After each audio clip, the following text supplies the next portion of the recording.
This is the MG IM5 sedan. It is MG's attempt to bring some more premium models to its lineup in Australia, and there are two models, this IM5 sedan and an IM6 SUV, which are essentially the same vehicle underneath, but are two different body styles. Now, these vehicles are already offered in China. This was first shown at Geneva in early 2024, and it's sold as the L6 in China, and the SUV is sold as the LS6. Whereas in Australia, it is IM5 and IM6. IM meaning intelligence in motion, and as we shall see when we get to the back of the car, on the boot lid it says presented by MG Motor. Now, this is meant to be a premium push for MG in Australia and to lift the top end of its model lineup. So what we're here to do is to see whether this is a genuine premium car, whether it drives like a premium car, and whether $80,990 drive away for this top spec IM5 Performance is worth the money. I'm Nathan Ponchard, and this is Chasing Cars. Chasing Cars, honest reviews of your next car.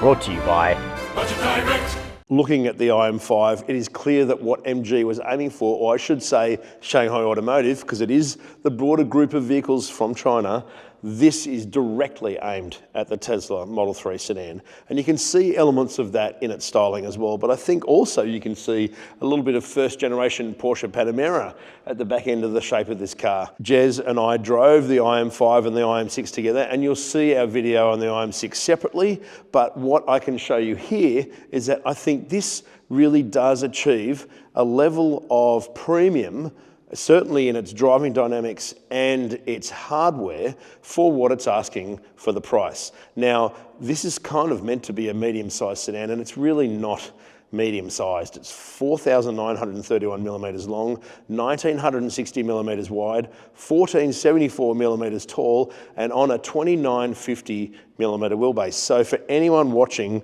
that's an Aussie or a Kiwi, this is fully Holden Commodore, Ford Falcon size, or even slightly larger. That is where medium sedans have gone in 2025, and so the IM5 gives you plenty of metal for your money, so to speak. Where this IM5 really does start to tick those premium boxes is when you look at the hardware underneath the skin. It has adaptive air suspension, it has standard four-wheel steering, it is all-wheel drive, it has a prodigious amount of power and torque. Its 0 to 100 claim is 3.2 seconds, and its top speed claim is 268 kilometers an hour. Well, that's pretty fast for an EV, and it's certainly fast for a Chinese EV. So on the road, this should deliver a premium driving experience. As for whether the interior delivers a premium driving experience, that's something else entirely. Styling wise, we've just got regular LED front lights. It does have really quite big sequential indicators at the front here. A little bit Model 3-esque again, as we've talked about already, but still relatively distinctive for the IM5. We have staggered width tyres, 245/40 20s at the front, 275/35 at the back. They are Pirelli P0, which kind of fits in with what the hardware is underneath this car. The styling of the wheels, again, sort of also fits that sort of ovoid, globular sort of look that is a little bit 90s, perhaps more so in the interior, but I think it does work well with the vehicle. 4-piston calipers, branded Continental, which is slightly odd. I didn't know Continental did brake calipers, but they do in this case, and they're kind of orange, which is cool. We have cameras all over the IM5. They're like barnacles on a rock. We've got one here for the side, one out of the mirror, one at the front bumper there, one at the top of the screen, one at the top of the back roof, one above the rear number plate.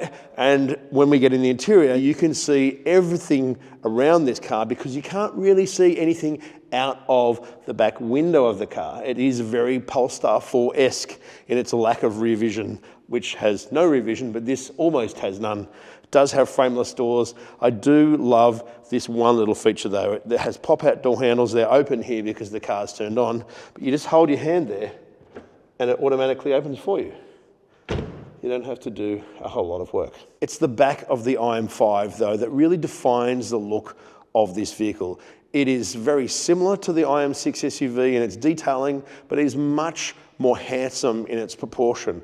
That low roof line with an all-glass roof, this sort of swoopy back window that you can barely see out of in the car, this little kick up in the inbuilt ducktail at the back here, This glass here isn't glass, it's plastic, you can't see through that. But all of this achieves a drag coefficient of less than 0.24. The base models is like 0.22 something. So this one with 20-inch wheels is still under 0.24. That's pretty good. It has MG motor here in the IM font to sort of link the brand that Australians don't know anything about, which is IM, to an existing brand that they do know stuff about, but who knows how long that will last, because I think the aim here is to have intelligence in motion stand on its own 4 tyres. And to open the boot, you just press part of the badge here. In here is not huge.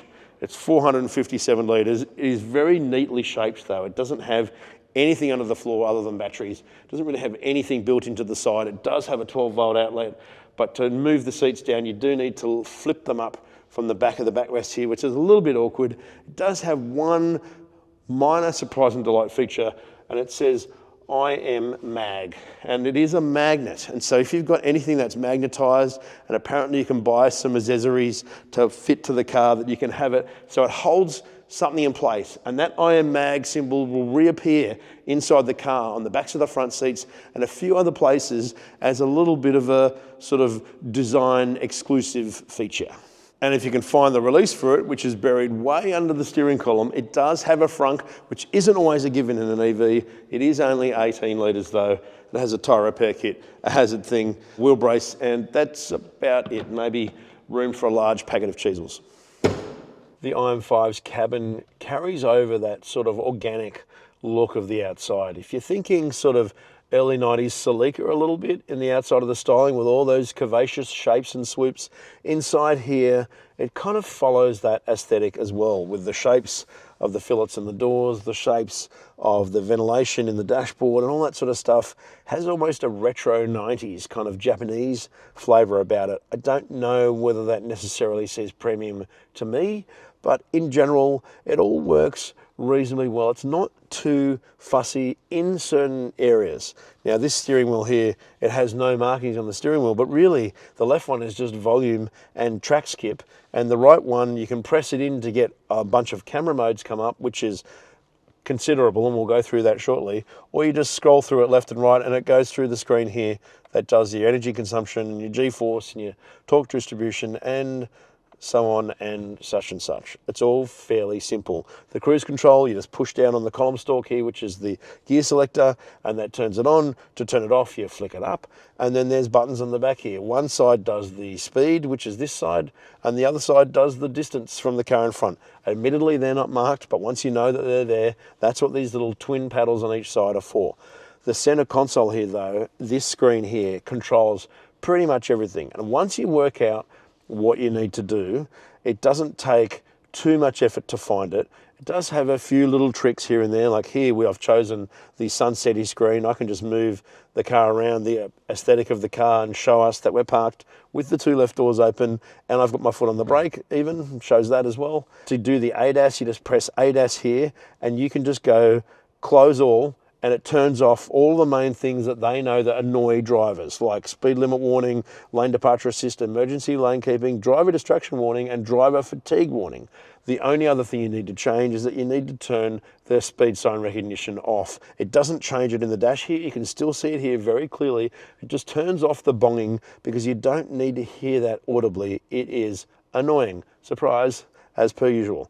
The rest of the stuff is all pretty easy. You hit 18 here, which is what I've got it on, brings up the ventilation. If you want to change the temperature in the car, you just do a 2-finger scroll up and down like that, which is all pretty easy. Given that I'm not an IT person, and I found all this reasonably easy to understand and to put into practice, and I've only been driving this IM5 for a day, that is all actually pretty good.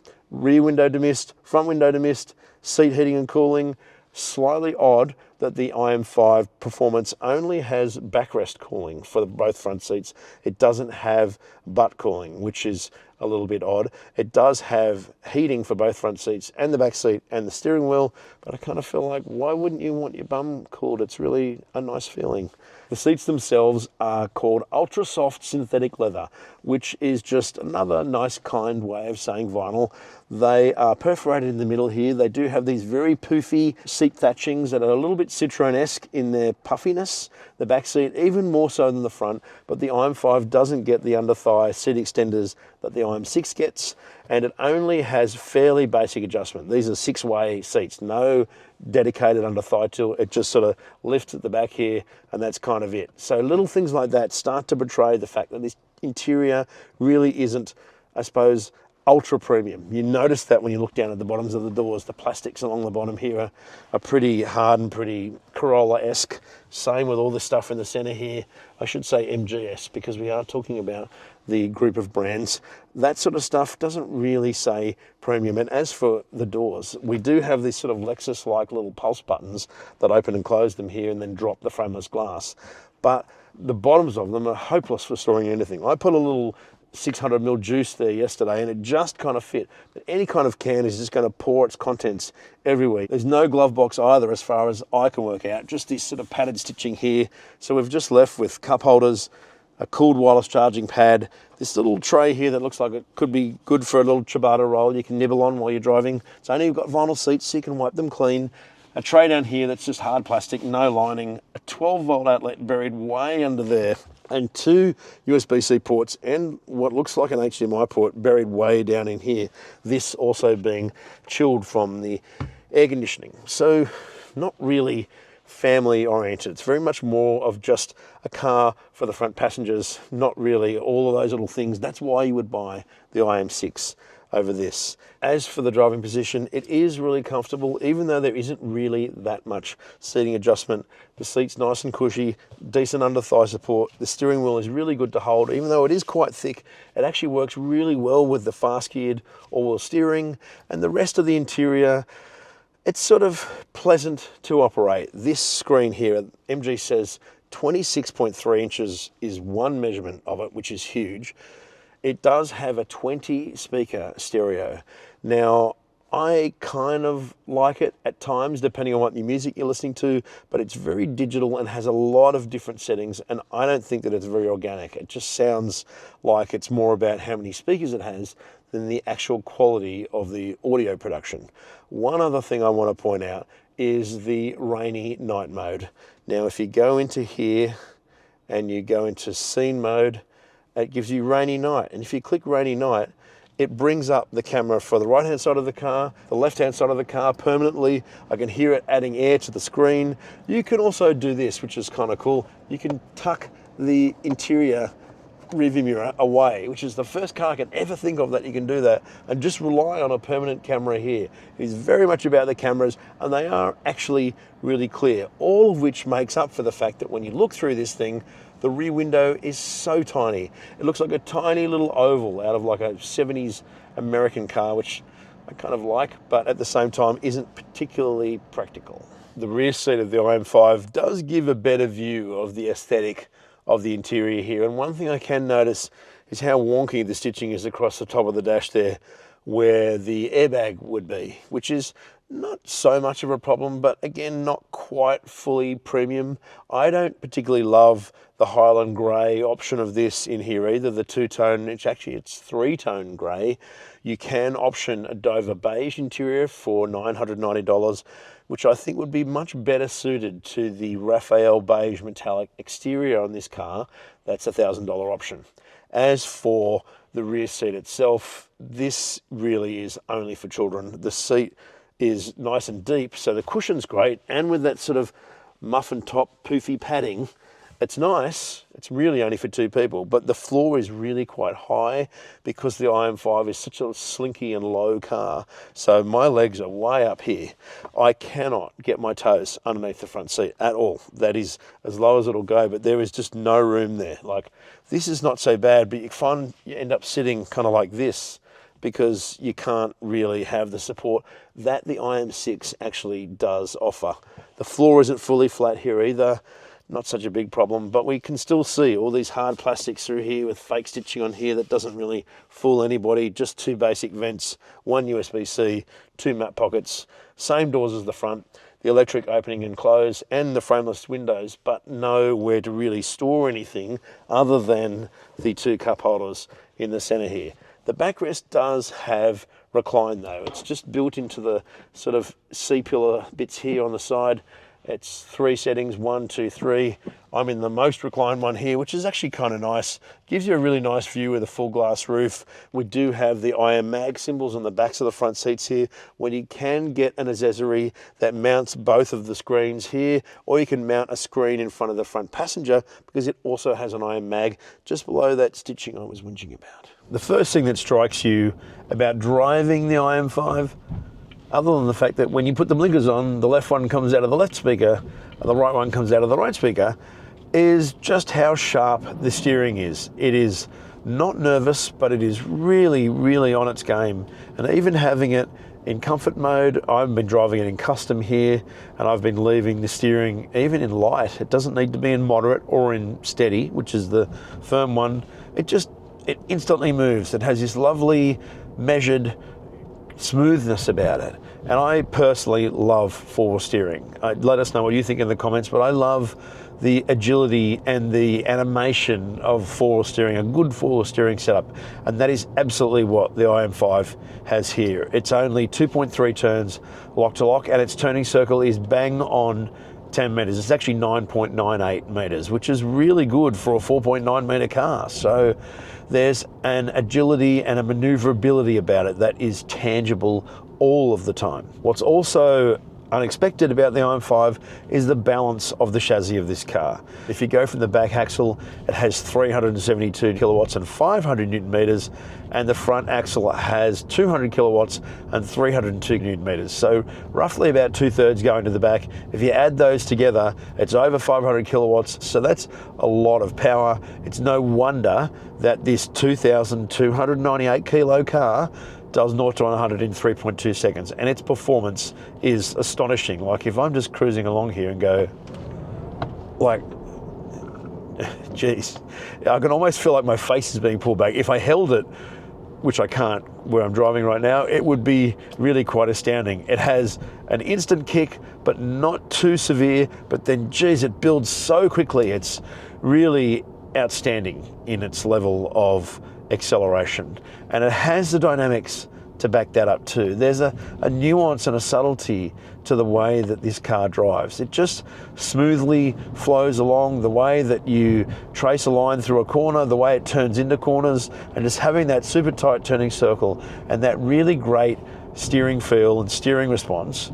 Perhaps not entirely the feel, I suppose, overall, but it's pretty good for an electric setup. I can feel stuff through the front tires here, and I'm in the full comfort, soft, light, everything. And it doesn't really need any more than that, even though it does offer more in terms of grip and cornering G when it's in sport mode than it needs to just in regular comfort. You're just best off to leave it.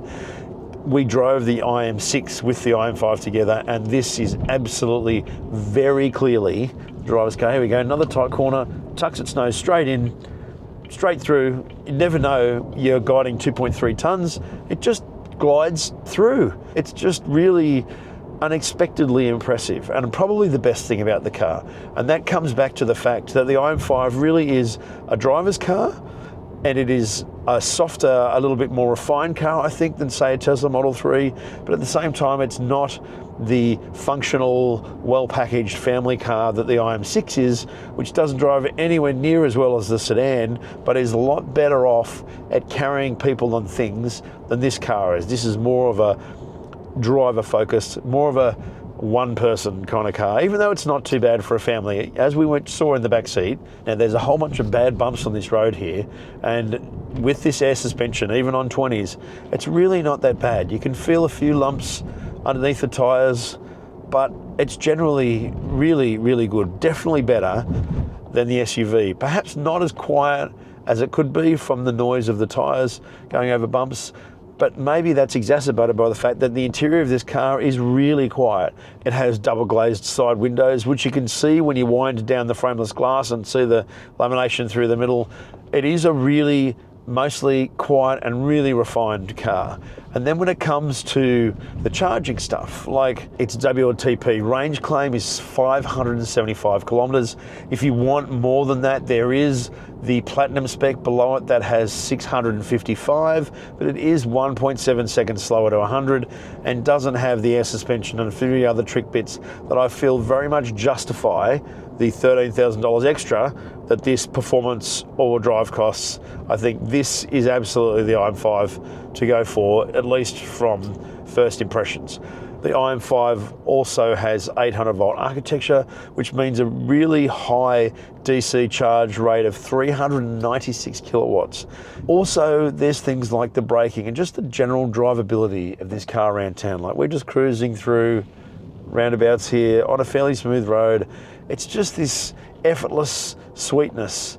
It doesn't have a really strong regenerative braking, but it is there to an extent to smoothly help you along. The braking feel is pretty good. All of that sort of stuff that makes it feel like a car that's had energy invested in its calibration and the way that it feels makes you kind of enjoy the IM5 very much so. I don't think that it's as premium as it could be in its interior finishes, and certainly in things like its stereo, which I was really hoping would be great and isn't, and stuff like that. But as for the way that it drives, it absolutely has a significant step up in terms of its premium flavour compared to a regular MG. So does the IM5 Performance sedan, presented by MG Motor, really offer a premium experience? From a driving perspective, absolutely. The adaptive air suspension, the four-wheel steering, 800 volt architecture, 575 kilometers WLTP range, 3.2 seconds 0 to 100, all of those stats really come together on the road to make this a suave, sophisticated and engaging driver's car. It's actually surprisingly excellent when it comes to all those things. But when you start to pick through the interior, you realize it favors superficiality over genuine premium depth. Underneath, it could just be any other MG. And I don't think that the design aesthetic is premium enough either, certainly not from an international perspective. There are other MGs, including the new S5 EV, that has a nicer interior aesthetic than this car here, and this is meant to be MG's premium line. I feel like it already feels a little bit dated, and the deeper you dig, the less premium it becomes. It doesn't mean it's an unpleasant place to be, but it just is more premium light than genuinely premium. This is still not quite the Lexus of MG's lineup, but it is a very interesting and kind of cool looking addition to the top end of the lineup. I would absolutely own the IM5 sedan because I love the way it drives, and I would put up with the other stuff, but it is very much a selfish driver's car. This is not really a family car, and it's not really a premium luxury car. It's just a really good car. Let us know what you think in the comments. If you haven't subscribed, please do so below the video. Hit the notification bell and tell us what you think about the IM5 sedan, about the IM6 if you've seen what that looked like, whether you think that it should have MG Motor written on the back or not, or whether you would consider this over a Tesla Model 3 at $80,990 drive away before any options. Thanks for watching.